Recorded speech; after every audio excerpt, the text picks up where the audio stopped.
Big tax surprise coming for many individuals. I'm going to help you prevent that and be aware of it. I've got that and more coming up.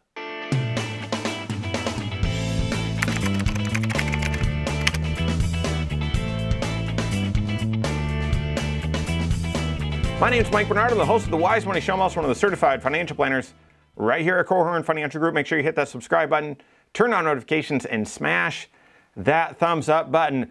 This time of year, we're doing lots of tax planning. So what that means is for our clients, we're creating a mock tax return. So based on your pay stub year to date, projecting that out through the end of the year, and all the other sources of income, here's what we think your tax picture is going to look like.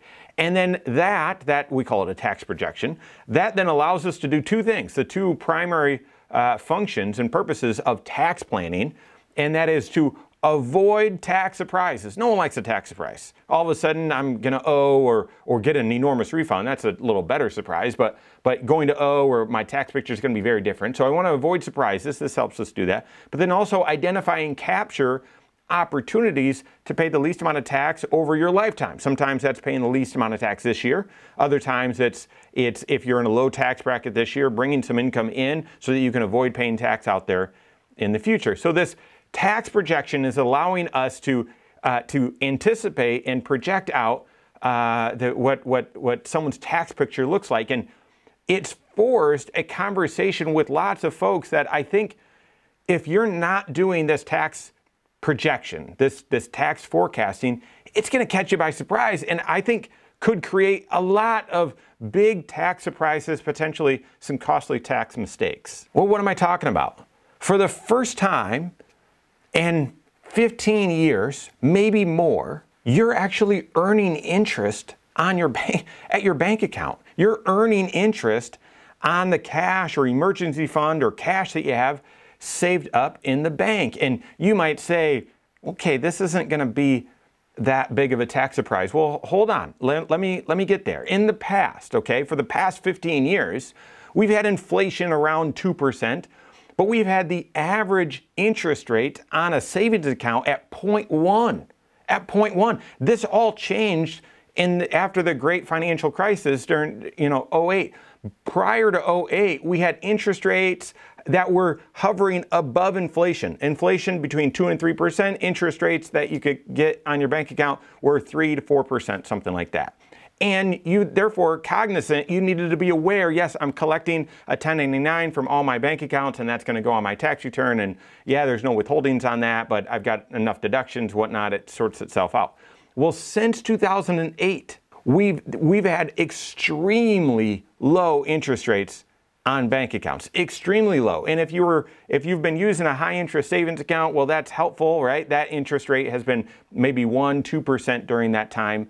But guys, that's all changed. It's all changed essentially in this past year, in this calendar year. Now, many bank accounts are paying 1 or 2%, but more and more banks, in order to stay competitive, are offering either CDs that are at a better rate for 5%, something like that, or more and more people have shifted away from a savings account at their bricks and mortar local bank and into a savings account at an online bank, because those are high yield savings accounts and paying 4.5%, 5%, something like that. So there's two potential surprises here, okay? And the first one is a little bit more innocent, and because it depends on how much savings do you have. And that is, well, instead of having, $30 of interest that needs to land on your tax return this year, it could be $1,000. It could be significantly more because interest rates are a lot higher. And if you've been nervous about the markets and therefore you've held more in cash, it could be a lot higher. And therefore, having that interest income reported on your tax return could mean it's going to disrupt whether you get a refund or whether you owe. Or if you're expected to get a $1,000 refund, it could make it, a $600 refund, something like that. It could. I think that's one potential surprise, that you could get enough interest that it sort of makes a difference. It makes an impact on your tax return. While that's a surprise, that's not the big one that I'm thinking of.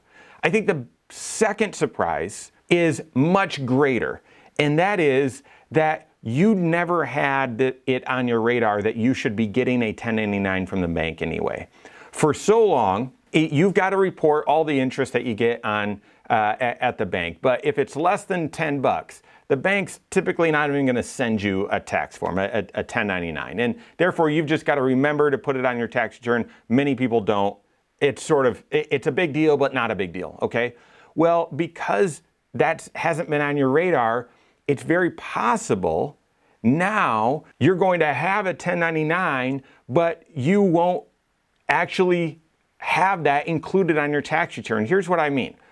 If a lot of banks are still paying very little in interest, or don't have an account where they're paying good interest, and you've opened an online high yield savings account, when you do that, that's a new bank account, and typically, if it's online, they're likely not going to be sending you a tax form. They're going to expect that you are aware of this account, and you're going to log into that online bank account, and you're going to get your 1099 in January or February, and you're going to include that in your tax documents. I think there's been a whole host of people, a large chunk of people that have done this.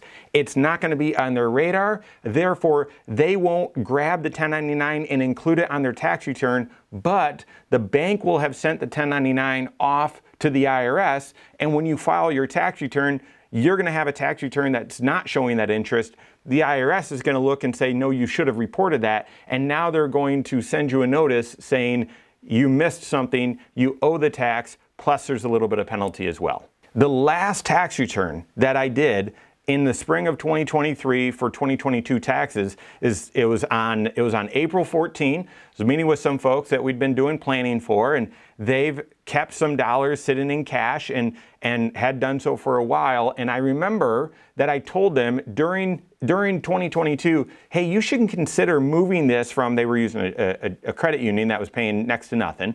You should consider moving this cash to an online bank account.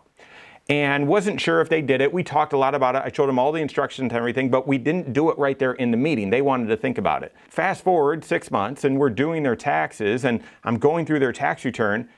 And then I say, well, wait a second. Did you guys end up transferring that $125,000 of cash into the online bank account? Oh, yeah. Remember? Yeah, yep, we've got that balance right here, and your net worth, blah, blah, blah. Wait a second. Where's the tax form with it? What tax form? Well, didn't they send you a 1099? No. And of course they didn't, because it's an online bank account. And one of the disclosures that you're likely going to just click through as you're opening the account, because you just want to get the account open and start making some interest, is you're going to consent to electronic delivery. And had we not paused for just that moment, it ended up being about $600 of interest that they had to report on their tax return. Not a big deal. It made about a $200 difference, maybe between federal and state taxes, made about a $200 difference.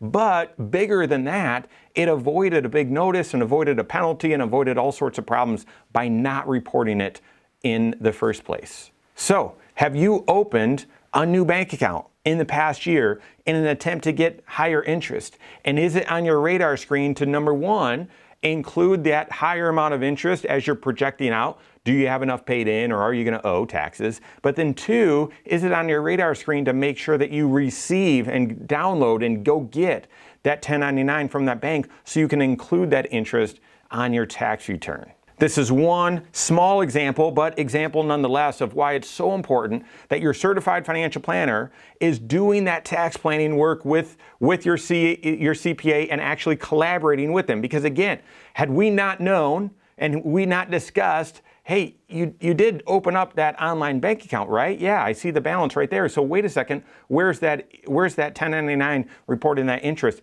If your CFP isn't doing your tax planning, or they're not collaborating with your tax preparer, then you're going to miss those things. So make sure that you're doing comprehensive financial planning, looking at all 6 areas of your financial life. Tax planning is one of them, with your certified financial planner, and that CFP is doing your tax planning and collaborating with your tax preparer. If you don't have that CFP on your team, you can contact one on my team. Find us online, Korhorn.com.